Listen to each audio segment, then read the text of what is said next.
Hello and welcome to another edition of Motor Cars Enthusiasts. Right off the bat on the old show today, another apparent casualty of the whole VW scandal quite possibly could be the little Beetle. Apparently the Beetle's now on the chopping block. After 2018, this vehicle will no longer be built by the folks over at Volkswagen after a near 20-year run being built around the world. I really felt they really got the styling right once they kind of chopped the top. This vehicle was a very attractive machine, not to mention the turbo version gave it a little bit of performance as well, so it's kind of sad to see this vehicle actually go. Another vehicle that may possibly be, even though Volkswagen's claiming that it just had slow sales, that's why they're getting rid of it, but obviously slow sales meaning they need to get rid of some of this lineup to free up some money for this whole diesel scandal. Now, related story, sticking with the diesel scandal, apparently Volkswagen has made angry a person they probably shouldn't have. It's a fellow by the name of Steve Califer. Now, if you've never heard of this fellow, you're probably not in the minority. This fellow is actually a chairman of the New Jersey dealership network called the Flemington Car and Truck Country. That's a 17 dealer networked group that has several Volkswagen dealerships. And because of the whole diesel scandal, they've actually taken it on the chin quite a bit with loss of sales and actually having to repair some of these vehicles coming forward. And actually the just sheer fact of the whole diesel scandal showing up over a cloud over every dealership in the Volkswagen network. Now, why is it bad that they made angry this man who is 66 years old? This fella is not only a chairman of this dealership network, but he's also an Oscar Award nominee winning. Well, he didn't win the Oscar, but he has won awards for his documentaries that he's made over the years. And now he's set his eyes and his sights claimly on the folks over at Volkswagen, looking to put together a documentary over this whole scandal.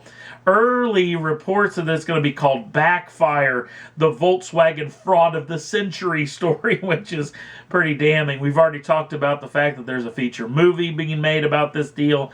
There's also tons of lawsuits, tons of government entities and fines that they're going to have to pay. Volkswagen has got a long-reaching situation on their hand that won't be gone anytime soon. Next up on the list, Aston Martin continues to freshen up its lineup and got some cool stuff about it. We're not talking about the car in the background, that being their GT3 race car. It's the one in the foreground, which is the brand new Aston Martin Vantage GT8, which is a little homage to the GT3 race car with tons of aero tweaks and lots of weight-saving goodies, including a lot of carbon fiber in this machine. In fact, 220 pounds were scrapped out of this vehicle, giving it a curb weight, early reports talking somewhere around 3,300 pounds. Now, we talked about the front splitter and the new aero kit. We look at the massive rear wing and the big rear diffuser on this machine as well. It's a real driver's machine. It comes with the same 4.7 liter normally aspirated V8, just like in the Vantage, making just a touch more smoke at 440 brake horsepower and 361 pounds-feet of torque. That can either be shipped through a 7-speed Sport Shift 2 automatic transmission or a 6-speed manual transmission. 0 to 60 comes in at 4.3 seconds with no top speed actually being reported as of yet.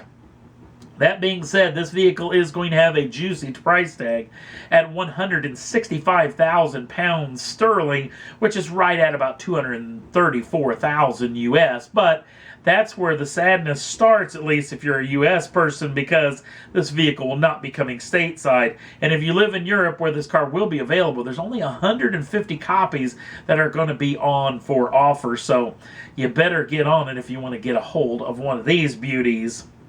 Next up on the list, glory, hallelujah. Apparently our words and our screams and our yells were actually heard. And apparently the EPA, and this is early reports, this hasn't been made official as of yet. Some outskirts of the internets have been reporting on this over the weekend as this story has broken over the weekend.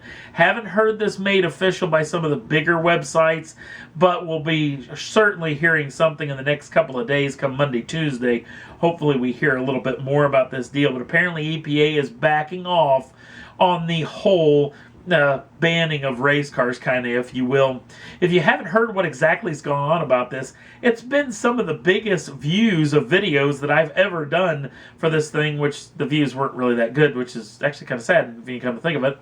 That being said, the EPA actually slipped in some wordage inside of a bill back in the summer of 2015, which actually claimed if you took a vehicle that had EPA test cycles that could be done on it, and if you stripped all of the stuff that would make it EPA legal to make it as lean, as mean, make it the most horsepower and the most efficient as you possibly could, basically taking a road car, making it into a full-blown race car, using it for whatever sanctioning body you wanted for drag racing, road racing, circle track racing, anything, the EPA could fine you upwards of $40,000 per vehicle. Now, it really was a situation where if you were kind of skirting the issue, if you were doing something like this, claiming it was a race car, but still operating it on public roads, well, apparently this and all the screaming and all the other stuff that we've done, writing in of letters.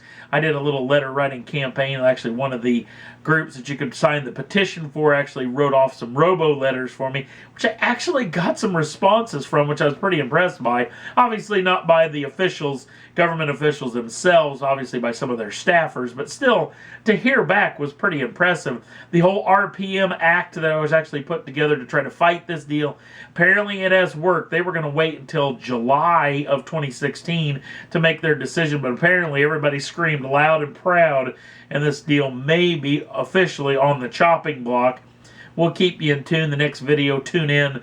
Maybe we'll have some official details coming about this, but there's at least been 2 or 3 websites that are actually reporting on it as of now, so I'll be the 4th maybe. So we'll see if this deal is official. Hopefully that is the case. Last up on the list, a funny, not so funny story coming from the folks over at Autoblog involving a brand new 2016 Chevrolet Camaro SS. Now, I know I'm making a little bit light of this. This is a dangerous situation, but it is kind of entertaining because a fellow bought a brand new one of these machines, decided to test it out on public roads. Up around Two Harbors, Minnesota, he was running along the interstate and got clocked by a sheriff deputy at 171 miles an hour. In fact, not only was he clocked doing that speed, he was also clocked doing 168 and 141. Now, they did catch up to him. Nobody got hurt, which is the good thing. But apparently this deal may be bad for this guy because Minnesota state law has a situation that anything over 100 miles an hour means an immediate removal of driving privileges and take their license away. So this guy's in a fair amount of trouble, not to mention all the reckless driving and the excessive speed and all this and the like. So it's a funny story. Obviously, doing top speed runs on public roads is a very scary situation, a very dangerous situation. So luckily nobody was hurt, but that's a pretty good top speed for a public road. And that's all there was that I thought was worth talking about for this edition of Motor Cars Enthusiasts. If you want to jump over and over to the Facebook page, don't forget to like us over there. Also, if you'd like to subscribe to the channel, you can do so at any time and get the first dibs on the brand new shows as soon as they come out. Thanks for watching. We'll see you again real soon.